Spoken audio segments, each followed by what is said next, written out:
Seconds की इस CCTV footage में ये जो 40 साल का आदमी दिख रहा है, इसका नाम रमेश खाती है और ये इंसान नहीं एक दरिंदा है, क्योंकि कुछ ही देर में ये एक 11 साल की लड़की जो सुन नहीं सकती और बोल नहीं सकती उसके साथ गलत काम करने वाला है। और यहाँ से पाप करने के बाद ये महाकुंभ संगम में भी जाता है ताकि इसने पिछले जितने भी पाप किए हैं उसको धो सके और फिर से एक नया पाप कर सके। इस आदमी ने कई लड़कियों को अपना शिकार बनाया है और यहाँ तक कि इसने अपनी बेटी को भी नहीं छोड़ा है। और सबसे ज्यादा हैरानी की बात तो ये है कि इसने इंडिया के न्याय सिस्टम यानी कोर्ट का भी शिकार किया है, उसके साथ भी खिलवाड़ किया है, क्योंकि सबको पता था कि इसी ने लड़की के साथ दुष्कर्म किया है। इसके बावजूद भी कोर्ट इसको कोई भी सजा नहीं देती है, इसको छोड़ देती है। इस केस में पुलिस के सामने सबसे बड़ा चैलेंज था रमेश को पकड़ना, क्योंकि वो भागने में बहुत शातिर था। और इस पूरे केस को सुनने के बाद आपको लगेगा कि क्या सही में इंडिया का जो न्याय सिस्टम है वो सिर्फ एक मजाक बन के रह गया है।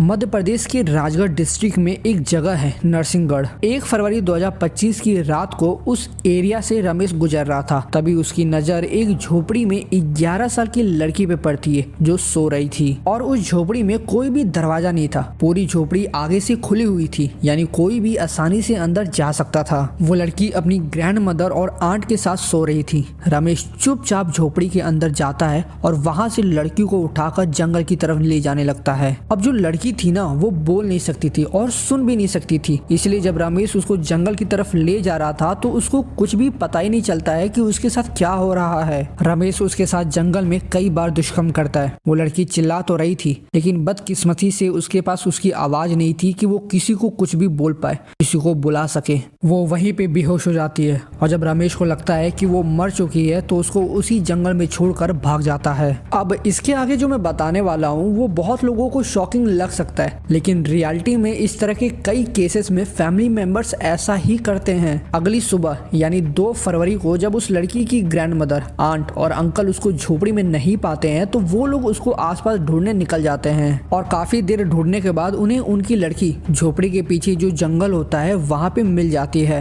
उसके बॉडी पे कई सारे चोट थे, उसके कपड़ों पे, शरीर पे ब्लड के निशान थे। अब यहाँ पे उनको तुरंत पुलिस को इन्फॉर्म कर देना चाहिए था, लेकिन वो लोग ऐसा नहीं करते हैं। वो लोग उसको झोपड़ी में वापस ले जाते हैं और खुद से ही उसका इलाज करने लगते हैं। और वो लोग उसका कपड़ा भी जला देते हैं ताकि किसी को कुछ भी पता ना चल पाए। अब 3 फरवरी को कुछ लोग जो उस एरिया में घूम रहे थे वो नोटिस करते हैं कि उस लड़की के कपड़ों पे कुछ ब्लड के निशान हैं। इसका मतलब उस लड़की का चोट अभी भी इतना ज्यादा गहरा था कि उसने जो दूसरे कपड़े पहने हुए थे उस पे भी ब्लड के निशान आ गए थे। और इस ब्लड के निशान को वहाँ की एक आंगनवाड़ी वर्कर भी नोटिस करती है और इसीलिए वो तुरंत पुलिस को इसके बारे में इन्फॉर्म कर देती है। पुलिस जब उस जगह पे पहुंचती है तो उन्हें लड़की को देखकर तुरंत ये लग जाता है कि उसके साथ कुछ तो गलत हुआ है। इसीलिए वो लड़की को राजगढ़ के एक गवर्नमेंट हॉस्पिटल में मेडिकल एग्जामिनेशन के लिए ले जाते हैं। रिपोर्ट्स में ये सामने आता है कि उसके प्राइवेट पार्ट्स पे कई सारी इंजरीज थी, उसको अंदर बहुत सारी चोटें आई थी। अब जो लड़की की ग्रैंड मदर और आंट है वो कोई भी केस दर्ज कराने के लिए तैयार नहीं थी, क्योंकि उनका मानना था कि किसी जंगली जानवर ने उसके ऊपर अटैक किया होगा और उसको घायल कर दिया होगा। अब देखो ऐसा नहीं है कि उनको सच्चाई पता नहीं थी, उनको सच्चाई बिल्कुल ये पता थी कि उनकी लड़की के साथ क्या हुआ है। लेकिन प्रॉब्लम ये है कि लोग पुलिस, कोर्ट कचहरी से डरते हैं, वो लोग लड़ने से ज्यादा चुप रहना बेटर समझते हैं। खैर पुलिस को ये भी पता चलता है कि इस लड़की के फादर एक्सपायर हो चुके हैं और इसकी मदर घर छोड़ के किसी और से शादी कर ली है। इसीलिए पुलिस खुद से ही लड़की के लिए पॉस्को एक्ट के तहत केस दर्ज कर लेती है। उस लड़की की कंडीशन अभी भी बहुत ज्यादा खराब थी, इसीलिए उसको उसी दिन यानी 3 फरवरी को ही लोकल हॉस्पिटल से भोपाल के हमीदिया हॉस्पिटल में ट्रांसफर कर दिया जाता है। अब यहाँ पे लड़की के इलाज के दौरान डॉक्टर्स को ये प्रॉब्लम आ रही थी कि लड़की का वेट सिर्फ 15 किलो था। नॉर्मली इस एज में एक हेल्दी लड़की का वेट 30 किलो से ज्यादा होता है, लेकिन डॉक्टर्स फिर भी पूरी कोशिश कर रहे थे कि वो किसी तरह लड़की को बचा सके। और वहीं दूसरी तरफ इस केस के इन्वेस्टिगेशन को लीड कर रहे राजगढ़ के एसपी आदित्य मिश्रा भी लड़की की कंडीशन को देखकर शॉक में थे।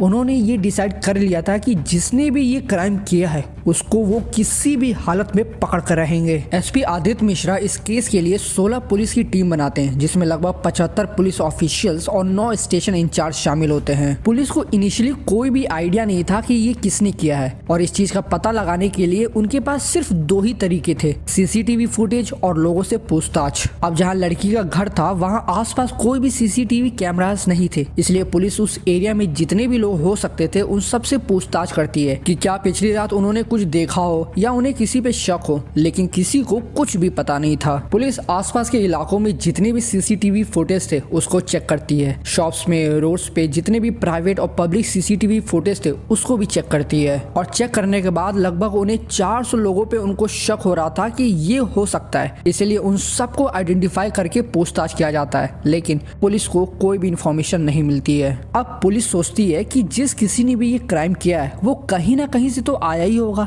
किसी ना किसी सीसीटीवी फुटेज में तो वो दिखा ही होगा। इसीलिए पुलिस बस स्टैंड और रेलवे स्टेशन पे भी जितने भी सीसीटीवी फुटेज थे उसको भी चेक करना शुरू कर देती है। अब यहाँ पे प्रॉब्लम ये थी कि बस स्टैंड और रेलवे स्टेशन पे बहुत सारे लोग आते जाते रहते हैं, और हर किसी के बारे में पता लगा पाना और जिस पे शक हो उसको ट्रेस कर पाना ये पॉसिबल नहीं था। लेकिन फिर भी पुलिस की सारी टीम ट्राई करती है कि उन्हें कहीं से बस एक बार कोई क्लू मिल जाए। लगभग 400 घंटे की सीसीटीवी फुटेज चेक करने के बाद 46 लोकेशन से पूछताछ और पता करने के बाद फाइनली पुलिस को एक क्लू मिलता है। अब इधर हॉस्पिटल में उस लड़की की कंडीशन सही नहीं हो रही थी, हर कोई चाह रहा था कि किसी तरह बस वो लड़की बच जाए, और एसपी आदित्य मिश्रा भी हॉस्पिटल में 2 दिनों तक थे इस उम्मीद में कि वो लड़की बच जाए। लेकिन शायद भगवान का ये मानना था कि इस लड़की ने बहुत दर्द सह लिया है, अब और ज्यादा दर्द नहीं। 7 फरवरी 2025 की रात को उस लड़की की मौत हो जाती है।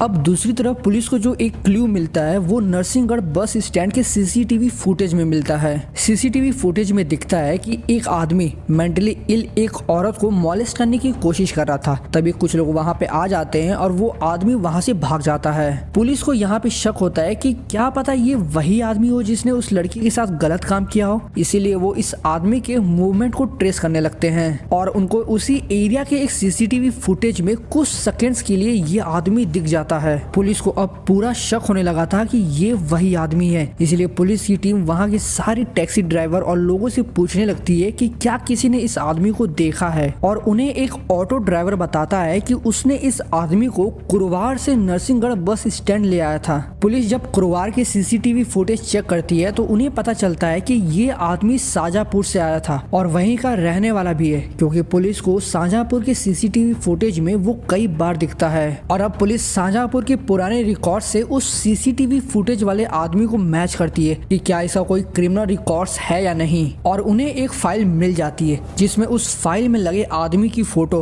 और सीसीटीवी फुटेज में दिख रहे आदमी का चेहरा मैच हो जाता है। इस आदमी का नाम होता है रमेश सिंह खाती, जो पहले भी 2 लड़कियों के साथ दुष्कर्म कर चुका है। 2003 में इसने एक 5 साल की लड़की के साथ दुष्कर्म किया, जिसकी वजह से इसको 10 साल की सजा सुनाई जाती है, क्योंकि उस समय ऐसे केसेस में मैक्सिमम 10 साल की सजा ही दी जा सकती थी। 10 साल जेल में रहने के बाद लगभग 2013 में वो आजाद हो जाता है और दोबारा वो 8 साल की एक लड़की के साथ दुष्कर्म करता है। उसको वापस जनवरी 2014 में अरेस्ट किया जाता है और इस बार लोअर कोर्ट उसे मौत की सजा सुनाती है। लेकिन इस डिसीजन के अगेंस्ट में रमेश इस केस को हाई कोर्ट में लेके जाता है और लगभग 4 साल बाद मध्य प्रदेश हाई कोर्ट उसको छोड़ देती है, क्योंकि कोर्ट का कहना था कि रमेश के अगेंस्ट कोई स्ट्रॉन्ग एविडेंस नहीं है। यहाँ पे हैरानी की बात ये है कि जिस 8 साल की लड़की के साथ उसने दुष्कर्म किया था, उस लड़की ने कोर्ट में पहचान लिया था कि ये वही आदमी है जिसने मेरे साथ गलत काम किया है। लेकिन कोर्ट ने कहा कि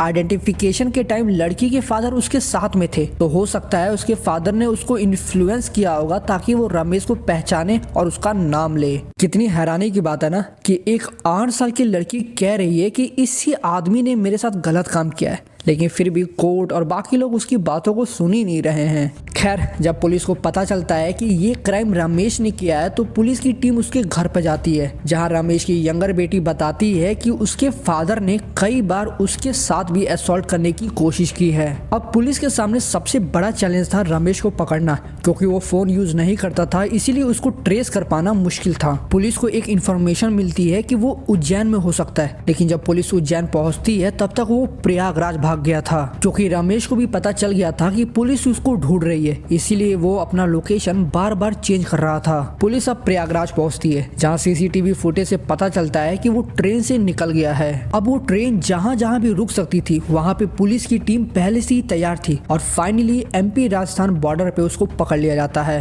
पूरे 16 दिनों तक यूपी, राजस्थान, मध्य प्रदेश में ढूंढने के बाद पुलिस को 19 फरवरी को रमेश मिल जाता है। इंडिया का लॉ एंड ऑर्डर इतना कमजोर है कि क्रिमिनल कोई ना कोई लूप होल निकाल कर बच जाते हैं। उनके अंदर कोर्ट का कोई डर ही नहीं है। कई लड़कियों की जिंदगी बर्बाद हो जाती है, खत्म हो जाती है, लेकिन कोर्ट आरोपियों को कोई भी सजा नहीं देती है, क्योंकि क्रिमिनल के अगेंस्ट उनके पास कोई स्ट्रॉन्ग एविडेंस नहीं होता है। और बात एविडेंस की भी नहीं है, बात है लॉ एंड ऑर्डर को इतना मजबूत बनाने की कि किसी की हिम्मत ना करे ऐसे क्राइम्स करने के लिए। खैर, पुलिस ने अपना काम तो कर दिया, लेकिन अभी भी प्रॉब्लम वही है, क्या कोर्ट उसको सजा देगी या रमेश फिर से कोई लूप होल निकाल कर बच जाएगा।